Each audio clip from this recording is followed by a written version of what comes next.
Yeah. Leo nataka kuongea kuhusu ukulima. Unacheki mkulima akiwa na wanyama wake. Anakuanga na wanyama wake kwa shamba yake.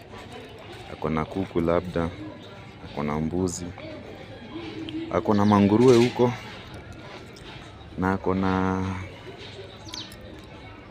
na labda hata ndege, labda doves moja mbili hivi. Anafanya ukulima huko. Sasa mkulima akitaka kukula leo, akitaka kula ng'ombe itamwambia hapana, usinikule leo kwa sababu kuna mbuzi, wewe kula mbuzi. Na wakati atataka kula mbuzi itamwambia hapana, usinikule leo, kula ng'ombe. Ng'ombe ni kubwa kuniliko. Leo nataka kula mbuzi, atakula mbuzi. Siku yenye anaamua kula sungura, itabidi akule tu hiyo sungura, kwa sababu sasa sungura itamwambia usinikule leo, hapana, kula kuku. Sasa kitu fani na mkulima ama wakulima wenye tuko nao, unapata ako na kuku, lakini sasa yeye akiamua anaweza kula kuku mzima, jogoo. Anatafuta tu kuku imekomana akule. Lakini unapata mkulima ni mtu fani pia. Anaweza kwa hiyo siku anataka mayai, hataki kuku, hataki mbuzi, hataki sungura, anataka kula mayai, na atakula mayai. Siku ingine atataka kula kuku na hataki kula jogoo, kwa sababu yeye ndo anajua sababu zake zenye zinatuma hataki kula jogoo. Lakini akitaka hakuna mtu atamkataza. Unapata amechukua kuku ya kike. Kuku ya kike inaitwaje? Nimesahau vile ilikuwa inaitwa na Kiswahili. Ameichukua, ameichinja na akakula. Na unapata ile kuku wakati wa kuifanya wa kuichinja anapata, ama wakati wa kuikatakata hivi. Sasa hiyo utasema nini? Wakati anaibucha, unapata anaweza pata mayai huko ndani. Zingine hata zilikuwa zimekomaa, ilikuwa itagi hiyo siku. Hiyo siku ndio ilikuwa itagi. Lakini mkulima ataulizwa swali, ile kuku labda hata haikuanga ati imekaa sana, labda ilikuanga ni changa. Labda kuna mama yake, kuna mama hiyo kuku ilikuwa mzee, na mama ya mama hiyo kuku bado ilikuwa. Lakini mkulima akaona hizo hataki hizo, labda kwa sababu nyama yake ni ngumu, mimi sijui, ama kwa sababu ako na sababu zake tu. Wakulima na sababu zao. Akachukua ile changa, akaacha mama yake na akaacha shosho hiyo kuku hapo. Akachukua ile kuku yenye bado ndio imeanza kutagataga, hata labda ndio wakati tu imeanza kutagataga. Ameichinja, ameikula, na hata mayai yake ile ilikuwa karibu kutoka, haiko imetaga, ilikuwa itagi hiyo siku. Pamoja na hiyo mayai pia akaipika akakula. Sasa mkulima ulizangu swali, najaribu kuelezea kitu. Mkulima hizi ulizwa swali kwa sababu wanyama ni wake, anaweza fanya kenye anataka nao. Sasa mama ile kuku hizi kuja ikaiuliza, kwa nini ulichukua mtoto wangu na mimi nilikuwa hapa, si ungenichukua mimi? Hapana. Mkulima yeye alikuwa anataka mtoto wako, hakuwa na haja na wewe. Sasa angekuwa na haja na wewe, hata angekuja kukuuliza, angekuja kuku ask for permission.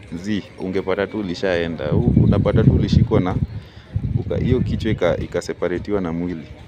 Aulizangi, hakujangi kuuliza kuku ama wanyama mifugo zake ati leo ni kule mgani. Unaanza kusema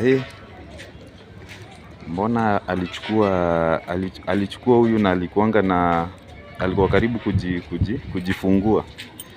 My friend, nakwambia mkulima ni ule. Mkulima ulizi swali. Akitaka kuchukua mifugo yake, atachukua ile anataka, na atachukua kwa wakati yeye anataka. Na akiamua atachukua hii itakufa na uzee, anaweza amua hata kuchukua wewe. Ukae mpaka uzee ndio inakumaliza.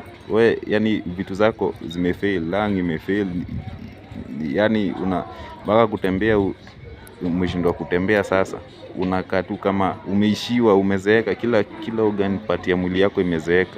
Anaweza kuacha na hakuna mtu atamuuliza swali ati uliacha kuku mpaka ikazeeka, si ungeiuza ama si ungeikula, imekufa mpaka na uzee. Hakuna mtu atamuuliza swali, si ni kuku yake. Sasa kuna tabia unapata ziko na wakulima, pande wa wakulima. Sasa wachana na nini na wanyama. Unapata mkulima fulani ako na tabia fulani tofauti na mkulima mwingine, na mkulima jirani. Hata nimuite mkulima jirani. Mkulima jirani unapata yeye kuna wanyama hapendi kwa shamba yake. Kuna wanyama hapendi kabisa. Utapata hana vitu kama fox, yeye aliangi foxes. Labda mbwa mwitu, yeye pia hapendi mbwa mwitu. Unaona? Na si kwa sababu ati mbwa mwitu ati haziko ama foxes haziko. Ziko, lakini yeye haziko kwa famu yake kwa sababu yeye hazipendi. Hata ukimuuliza kwa nini, anasema hizi ziko na tabia za kukula kondoo na zitanimalizia kondoo. Sasa sizipendi kwa shamba yangu. Lakini ukienda kwa shamba ya jirani utapata yeye naye ako na mafoxes mingi na ako na mbwa mwitu mingi. Ukimuuliza wewe, mbona uko na mbwa mwitu mingi hivi na wengine mkulima jirani huwa hazipendi hivi, wewe mbona umezipenda hivi? Atasema mimi sinanga kondoo, mimi huwa sipendi kondoo, sipendi vile zina behave, sipendi nyama yake, si tamu, na sipendi tabia ya kondoo kabisa, inanivurugia amani huko. Sasa sileangi kondoo, lakini sasa nalea mbwa mwitu. Sasa kama mbwa mwitu zinakuwa na shida ya hiyo tabia yao moja ya kukula kondoo, ndio inatuma jirani asizilee. Zikitaka kula kondoo zitaenda zikule kondoo ya jirani. Na mimi kweli mimi ndaenda hasara gani? Mimi silishangi kondoo. So hakuna hasara mimi ndaenda hakuna hasara mimi nitapata.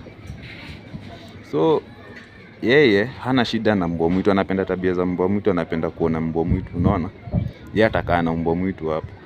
Mkulima mwingine hataki kitu kama hiyo karibu na shamba yake. Hadi kwanza ameziwekea traps huko, zikishikwa kama ni za kukufa zikufe, kwa sababu ile kwake ni kitu yenye ifai kwa shamba yake. So in short nakuambia wakulima ni wengi. Wakulima ni wengi na wakulima wako na tabia zao na wako na preference za vitu zenye wanataka kuweka kwa famu yao. So ukipata na mkulima mmoja unapata ako na tabia fulani, yeye haezi kula mnyama kwa nini kwa famu yake kwa sababu ya sababu zake. Unapata yeye labda wakati ameamua kuchinja, tuseme kama ni mbuzi akule, ako na conditions zake. Ile mbuzi lazima ikuwe hivi na hivi na hivi na hivi, unaona, ambazo hizo conditions ni tofauti za mkulima jirani. Mkulima jirani conditions zake ni tofauti. So in short, kitu nataka kusema, wanyama ni binadamu, ni sisi wa binadamu, sisi si wakulima. Sisi unaweza kwa history yetu, kwa hii story yetu ya sahi, sisi ndio wa wanyama. Alafu mkulima ni mwenye anatuangalia, huo ni mwenye ako in charge of us, mwenye anaweza amua kitu kufanya bila kukuitisha ruhusa. Mtu yote mwenye anafanya ruhusa, anafanya kitu kwa maisha yako yenye unapenda ama upendi bila kukuitisha ruhusa, unapata tu alifanya. Ule naweza mfananisha na mkulima, ama kitu yoyote ile yenye inaweza fanya kitu bila haikuitishi ruhusa, unapata tu ilifanya. Na nikwambia wakulima wako na tabia zao na wako na vitu zao, wako na motives zao tofauti na mwingine. So ukipata mkulima wako anafanya vitu fulani, wewe usianze complain ati kwa nini. Unamuuliza maswali, mtakosana vibaya sana, hata utaumia. Kitu utafanya labda ni ujaribu vile utatafuta mkulima mwenye unapenda wewe.